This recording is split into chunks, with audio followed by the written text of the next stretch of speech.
Hello everyone, and today I am back once again, and I am in My Pocket Galaxy. This is actually the first video I did on My Pocket Galaxy on my new channel, so that's cool. And while I wasn't making any videos on My Pocket Galaxy, I made a lot of universes. As you can see, they're mostly all about like different planetary systems like Jupiter and Saturn and yeah, all that stuff. But there's also some exoplanetary systems, which are about like exoplanetary systems are solar systems that are outside of our own, like yeah, like Tetti here, all these, and these are based off of real planets that we found. So in this video I'm gonna be showing you all of them. Maybe not all of them because I made a lot, but let's start with solar system real distance. Now I wanted to make a solar system that has the distances of each planet to scale. Yeah, it seems like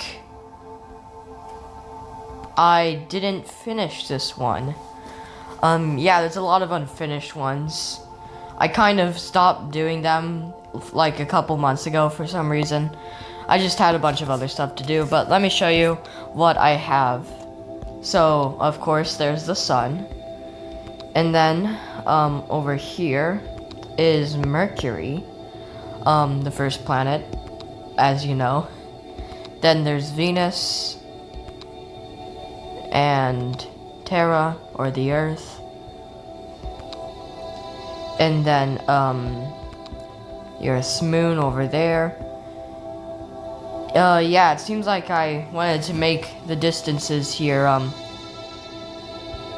the most accurate I could, I guess. Because, these planets are very far away from each other. Anyways, not Jupiter yet.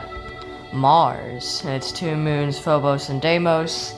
They had to be locked, of course, so Phobos and Deimos had to be moons instead of asteroids. Then there's Jupiter. And okay, this is really far. Oh, yeah, I think I know why I kind of stopped here, because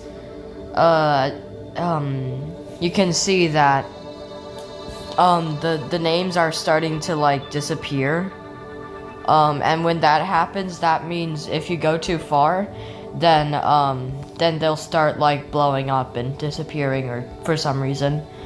So yeah, I probably stopped there for that reason.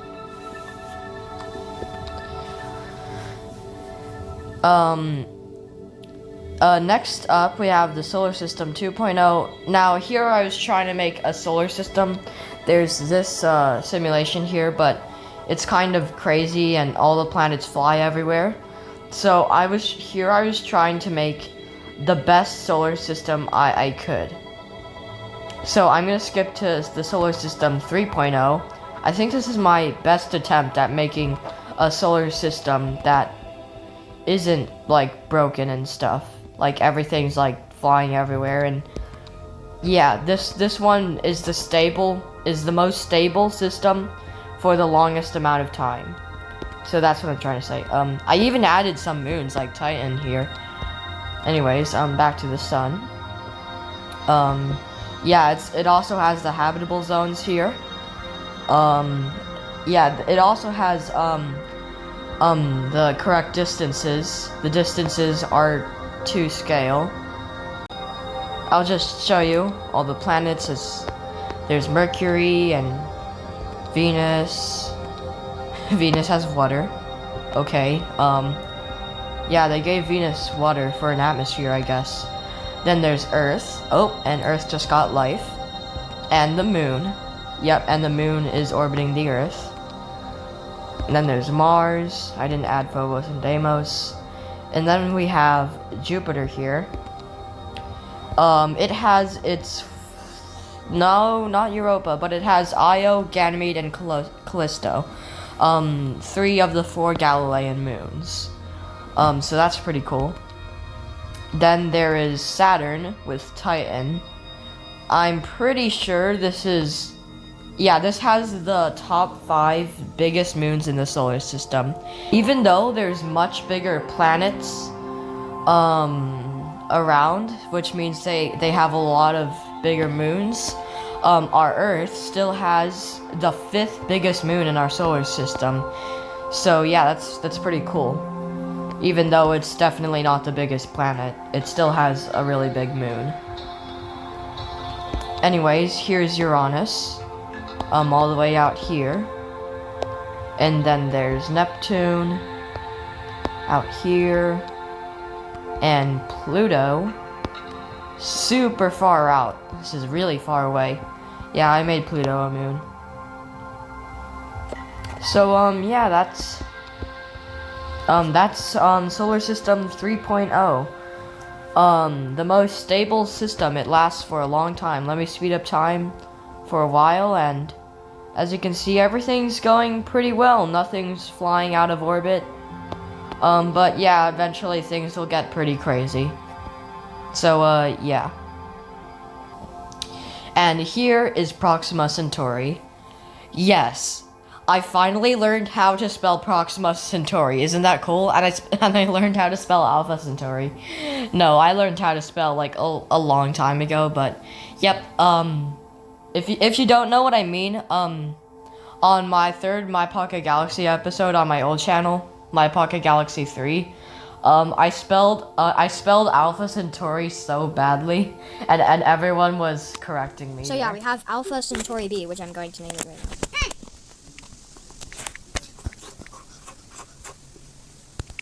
That's not how you spell it.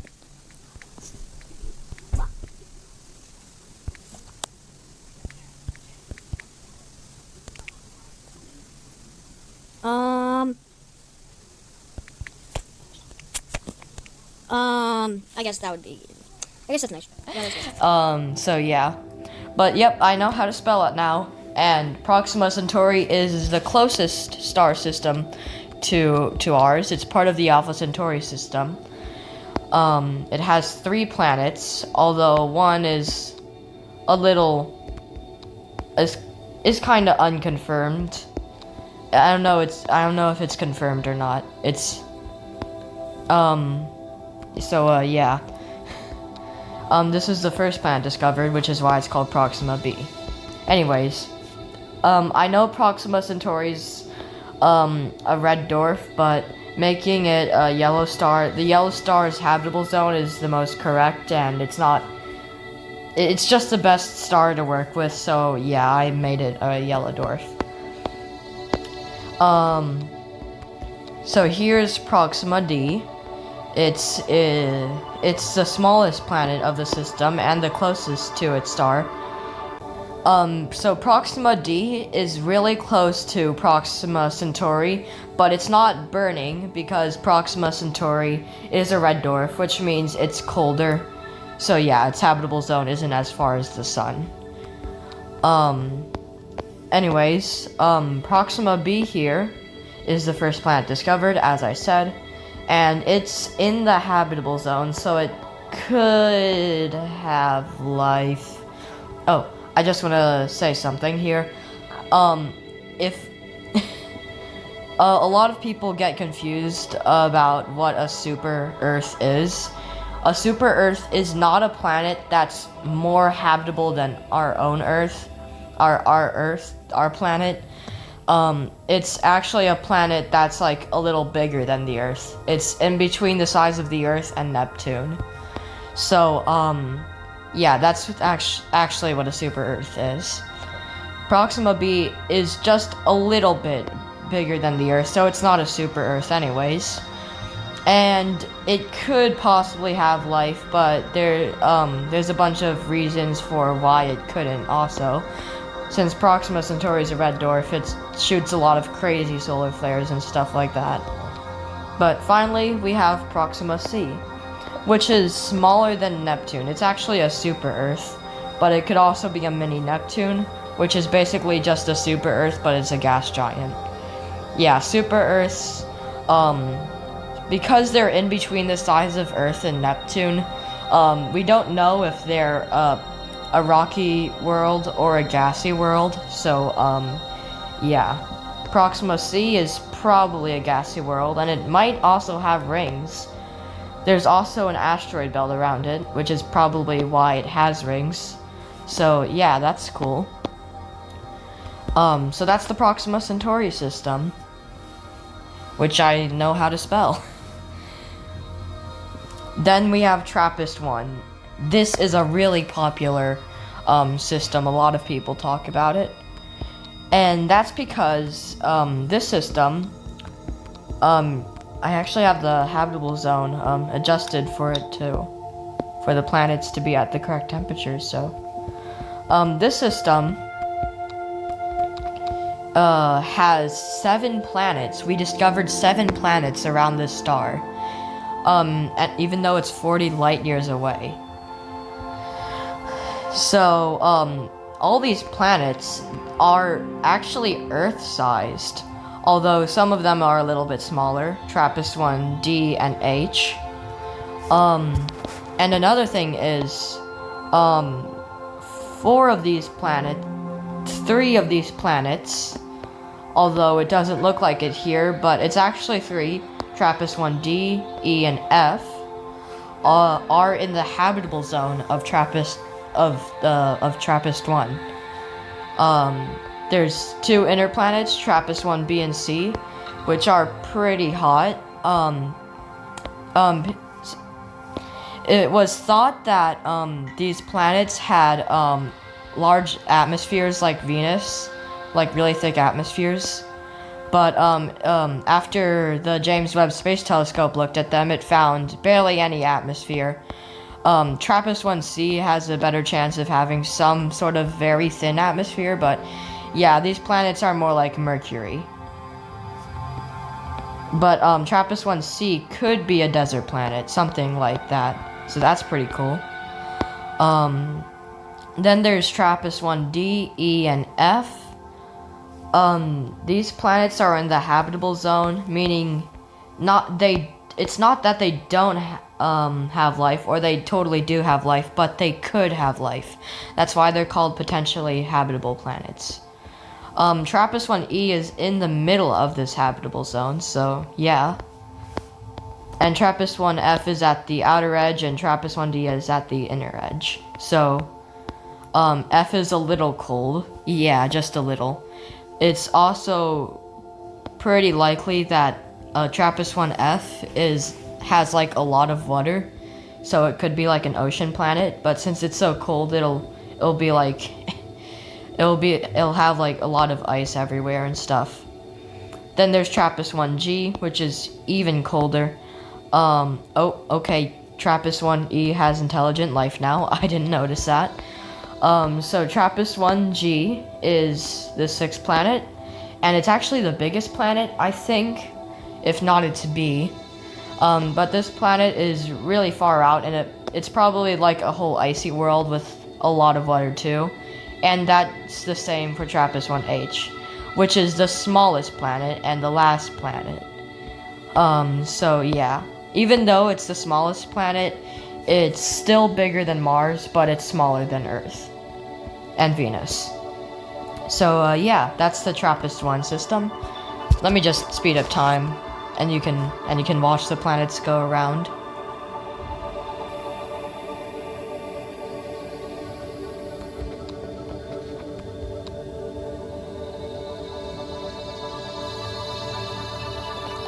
Okay, so yep, that's. Wait a second.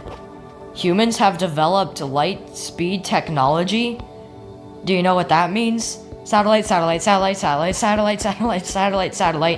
The humans are taking over the entire Trappist 1 system. Satellite.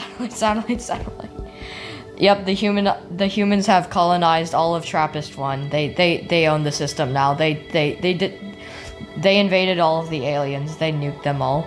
So yeah. Wait a second. Jupiter also heard about this system, and he brought all his cousins there? Oh no, the Jupiters are back. Why do they always come back? No. No, they're burning all the planets. I just realized Trappist I is destroyed. Oh my, okay, everything's destroyed. That's what happens when you invite Jupiter to your system. Nothing goes well. Well, this is the new Trappist I system. It's got one satellite, the last remaining human outpost because the Earth got destroyed, and the entire solar system blew up. Yeah, the entire solar system blew up because yes. So this is the last human outpost, this one satellite. Then there's Trappist 1H. Okay, there's another satellite. And it looks like all the Jupiters are gone. So, yeah, that's... Oh, okay. There's just this one Jupiter in the middle of nowhere. That's the new Trappist 1 system. Okay, next system.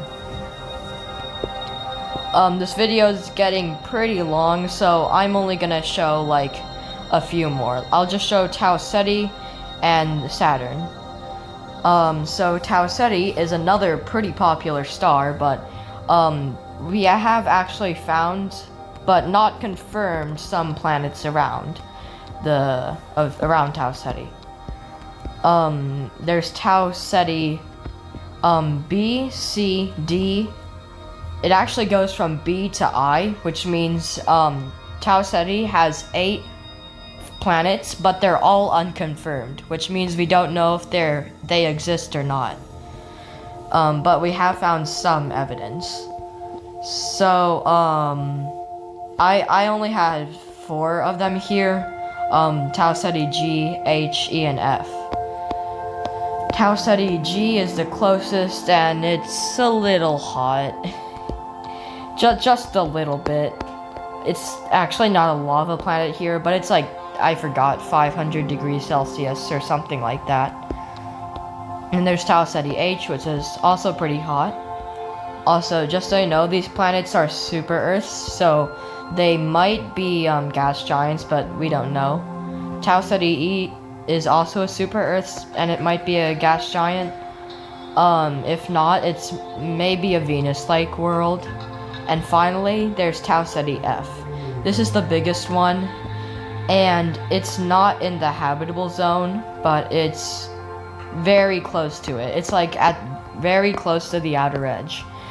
This planet is the biggest out of all of the planets in the solar system, which probably means it's like an ice giant or a gas giant, if not an icy world or just a big rocky world.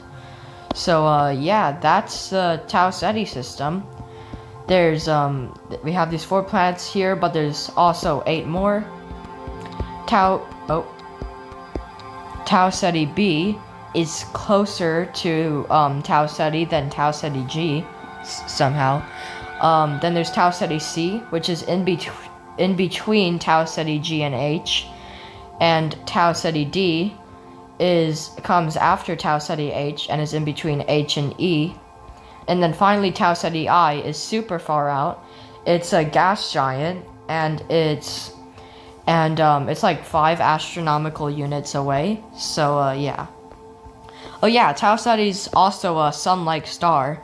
A little less bright though, but still sun-like, G-type.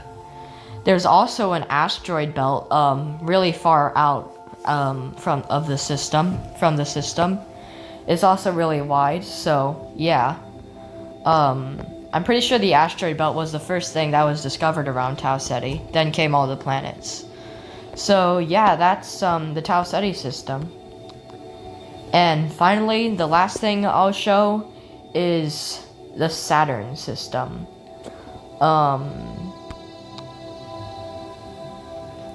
So this one I also made. I made all of them, of course. And I made like so many moons for Saturn here. I don't know why. Saturn just has a lot of moons. There's Phoebe here, and Mimas, and Janus, and Enceladus, and Tethys, Dione, and Rhea, and Titan, and Iapetus, and Hyperion. Yeah, I probably mispronounced a bunch of those, but yeah, that's the moons of Saturn that I made. I'll just show a bunch of them. Here's Enceladus. It's an icy moon. It has ice and stuff. Then there's Tettis and whatever, and Dione. Dione, I'm pretty sure has has some oxygen around it, so that's pretty cool. Not as much oxygen as Earth, but yeah, that's just a thing that I heard. I may be wrong though, so make sure to check some stuff to see if I'm right or not. Then there's Rhea. This is the second biggest moon of Saturn. And then there's Iapetus. There's one side that's pretty bright and one side that's pretty dark. So, yeah, it's pretty cool. And then there's Mimas. This is I'm pretty sure this is the smallest round moon. It's smaller than Vesta, which is like the biggest asteroid, but it's still round, so that's pretty cool. Then there's Janus, which is not round, it's an asteroid. Phobos, same. And Hyperion, it's also an asteroid. And finally, there's Titan, which is the second biggest moon. It's actually slightly bigger than Mercury, so yeah, if it didn't orbit Saturn, then it would be considered a planet if it orbited the sun. It also has liquid methane on its surface, and methane's kind of like this different sort of water. Yeah, it has carbon. It just like water, it has hydrogen, but it also has instead of oxygen, it has carbon and a lot more hydrogen. So yeah, it's like a liquid like water. Yeah, Titan is a very unique world. It also has a thick atmosphere like Venus, and it might also have some underground oceans. So, and apparently it's aliens, because I'm seeing a lot of city lights here. No, of course, we would have discovered if Titan had aliens by now, because we sent a spacecraft there. But yeah, that's the Saturn system. So okay, I bet we would have discovered if Titan were spacefaring people by now, if they were like sending rockets everywhere, but of course they didn't, if there even is life there. But yeah, that's that. So yeah, that's the Saturn system and all the other systems that I made while I wasn't making videos on My Pocket Galaxy. I hope you liked them, and comment or something, what I should make next, or another video I should do, or yeah, just do whatever. Wait, why is Jupiter back? No, it destroyed Titan. Wait, why is there more?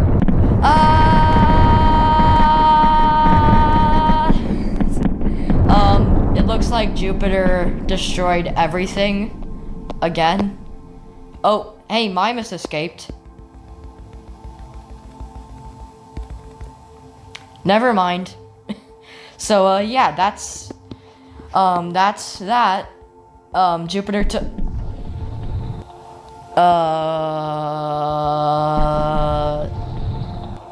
Bye!